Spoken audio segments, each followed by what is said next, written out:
ಸಜ್ಜನರ ಸಹವಾಸದ ಮಹತ್ವವನ್ನು ಹೇಳ್ತಾರೆ.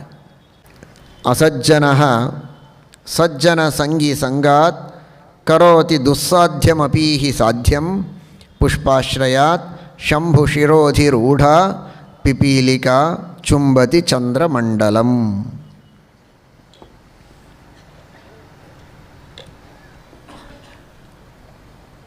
ಎಷ್ಟು ಸುಂದರವಾಗಿ ಹೇಳಿದ್ದಾರೆ ನೋಡಿ. ಸಜ್ಜನರ ಸಹವಾಸವನ್ನು ಮಾಡಿ, ಸಜ್ಜನರ ಸಹವಾಸ ಮಾಡುವವರ ಸಹವಾಸ ಮಾಡಿ ಅಂತಾರೆ. ಮತ್ತು ಸಜ್ಜನ ಸಂಗಿ ಸಂಗಾತ್ ಬಹಳ ದೊಡ್ಡದು. ಮನುಷ್ಯನಿಗೆ ಉತ್ತಮವಾದ ವಿವೇಕವನ್ನು ನೀಡುತ್ತದೆ. ತಪ್ಪು ಮಾಡಿದಾಗ ತಿದ್ದುವಂತಹ ಒಂದು ಹಸ್ತ ಮೇಲೆ ಇರುತ್ತೆ. ಸತ್ಕಾರ್ಯಗಳನ್ನು ಮಾಡುವುದಕ್ಕೆ ಪ್ರೋತ್ಸಾಹನೆಯನ್ನು ನೀಡುತ್ತಾರೆ. ಸಜ್ಜನರಿಂದ ಆಗುವ ಲಾಭಗಳು ಬಹಳ. ದೇವರ ಬಗ್ಗೆ ತಿಳುವಳಿಕೆ ಹೇಳುತ್ತಾರೆ. ಧರ್ಮ ಅಧರ್ಮಗಳ ಬಗ್ಗೆ ತಿಳುವಳಿಕೆಯನ್ನು ನೀಡುತ್ತಾರೆ. ಯಾವುದು ಕರ್ತವ್ಯ, ಯಾವುದು ಅಕರ್ತವ್ಯ, ಯಾವುದರಿಂದ ನಮಗೆ ಶ್ರೇಯಸ್ಸು, ಯಾವುದರಿಂದ ನಮಗೆ ಹಾನಿ ಇದೆ, ಎಲ್ಲವನ್ನೂ ತಿಳಿಸ್ತಾರೆ ಸಜ್ಜನರು. ಆ ಸಜ್ಜನರ ಉಪದೇಶದಿಂದ ತಿಳಿದುಕೊಂಡಂತಹ ಇನ್ನು ಕೆಲವು ಜನ ಇರ್ತಾರೆ. ಅವರ ಸಂಘ ಮಾಡಿದರೂ ಸಾಕು, ನಮಗೆ ಅನೇಕ ಮಾರ್ಗದರ್ಶನಗಳು ಸಿಗತ್ತೆ. ದುರ್ಜನರ ಸಹವಾಸವನ್ನು ಎಂದಿಗೂ ಮಾಡಬಾರದು. ಸಜ್ಜನರ ಸಹವಾಸವನ್ನು ಬಿಡಬಾರದು. ಬರೀ ಮಾರ್ಗದರ್ಶನ ಸಿಗತ್ತೆ ಜೀವನದಲ್ಲಿ ಅಂತ ಮಾತ್ರ ಅಲ್ಲ, ಯಾವುದನ್ನು ನಾವು ಮಾಡಲಿಕ್ಕೆ ಸಾಧ್ಯವೇ ಇಲ್ಲ ಅಂತಹ ದೊಡ್ಡ ದೊಡ್ಡ ಕಾರ್ಯಗಳನ್ನು ನಮಗೆ ಮಾಡಲಿಕ್ಕೆ ಸಾಧ್ಯವಾಗತ್ತೆ. ಸಜ್ಜನರ ಸಹವಾಸ ಇದ್ದರೆ ಸಾಕು. ಇದಕ್ಕೇನು ನಾನು ಉದಾಹರಣೆಗಳನ್ನು ಕೊಡಬೇಕಾಗಿಲ್ಲ. ನಿಮ್ಮ ನಿಮ್ಮ ಜೀವನವನ್ನೇ ನೀವು ತೆಗೆದುಕೊಂಡು ನೋಡಿದರೆ ನಮಗೆ ಗೊತ್ತಾಗತ್ತೆ. ಸಜ್ಜನರ ಸಹವಾಸದಿಂದ ಏನೂ ಗೊತ್ತಿಲ್ಲದವರು ಒಂದೊಂದೇ ಅಕ್ಷರಗಳನ್ನು ಕಲಿಯುತ್ತಾ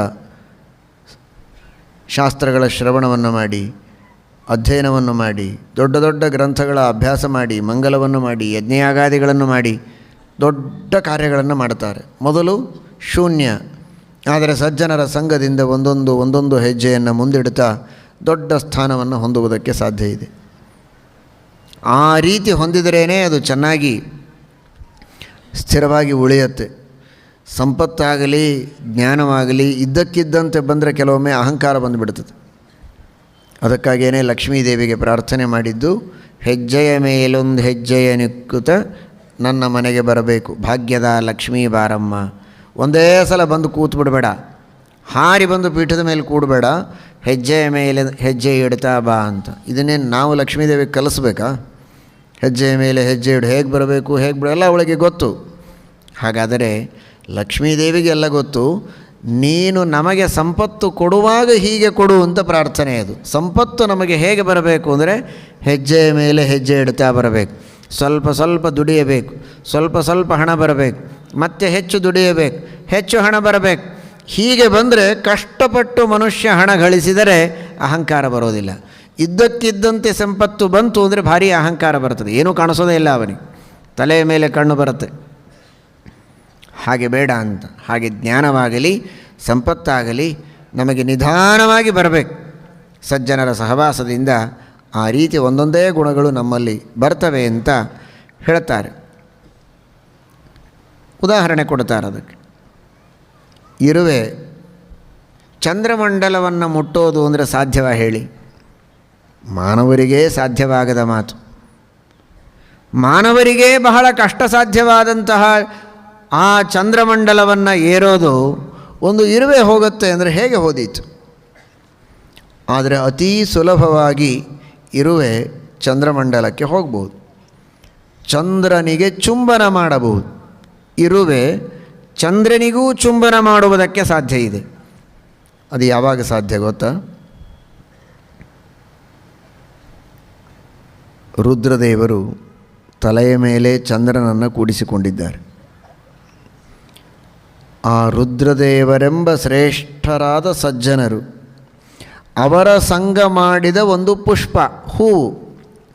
ರುದ್ರದೇವರ ತಲೆಯ ಮೇಲೆ ಒಂದು ಹೂವು ಏರಿಸಿದರೆ ರುದ್ರದೇವರ ಸಂಘ ಆಯಿತು ಆ ಪುಷ್ಪಕ್ಕೆ. ಆ ಹೂವಿನ ಮೇಲೆ ಒಂದು ಇರುವೆ ಕುಳಿತಿತ್ತು. ಮಾರುಕಟ್ಟೆಯಲ್ಲಿಯೋ ಅಥವಾ ತೋಟದಲ್ಲಿಯೋ ಹೂವಿನ ಮೇಲೆ ಒಂದು ಇರುವೆ ಏರಿ ಕುಳಿತಿದೆ. ಹೂವಿನ ಸಂಘ ಮಾಡಿತು. ಆ ಹೂವು ರುದ್ರದೇವರ ಸಂಘವನ್ನು ಮಾಡಿದೆ. ಅಂದರೆ ರುದ್ರದೇವರೆಂಬ ಸಜ್ಜನರ ಸಂಘವನ್ನು ಪಡೆದ ಒಂದು ಹೂವಿನ ಸಂಘ ಆ ಇರುವೆಗೆ ಇದ್ದದ್ದಕ್ಕೆ ರುದ್ರದೇವರಿಗೆ ಹೂವು ಕೊಟ್ಟಾಗ ಅವರು ತಲೆಯ ಮೇಲೆ ಇಟ್ಟುಕೊಂಡ್ರು ಅಂತ ಅಂದ್ಕೊಳ್ಳಿ. ರುದ್ರದೇವರ ತಲೆಯ ಮೇಲೆ ಹೂವು ಇಟ್ಟುಕೊಂಡ್ರೆ ಅದೇ ತಲೆಯ ಮೇಲೆ ಚಂದ್ರ ಪಕ್ಕದಲ್ಲಿಯೇ ಇರ್ತಾನೆ. ಇರುವೆ ಅಲ್ಲಿಯೇ ಇರುವ ಚಂದ್ರನಿಗೆ ಚುಂಬನವನ್ನು ಮಾಡುವುದಕ್ಕೂ ಸಮರ್ಥವಾಗತ್ತೆ. ನೆಲದ ಮೇಲಿದ್ದ ಇರುವೆಗೆ ಮನೆಯ ಅಟ್ಟವನ್ನು ಏರುವುದೇ ಕಷ್ಟ ಸಾಧ್ಯ. ಅಂಥದ್ದು ಒಂದು ಹೂವಿನ ಮೇಲೆ ಏರಿ ಕುಳಿತ ಇರುವೆ ರುದ್ರದೇವರ ತಲೆ ಏರಿ ತಲೆಯ ಮೇಲೆ ಇರುವ ಚಂದ್ರನನ್ನೂ ಚುಂಬನ ಮಾಡುವುದಕ್ಕೆ ಸಾಧ್ಯವಾಗತ್ತೆ.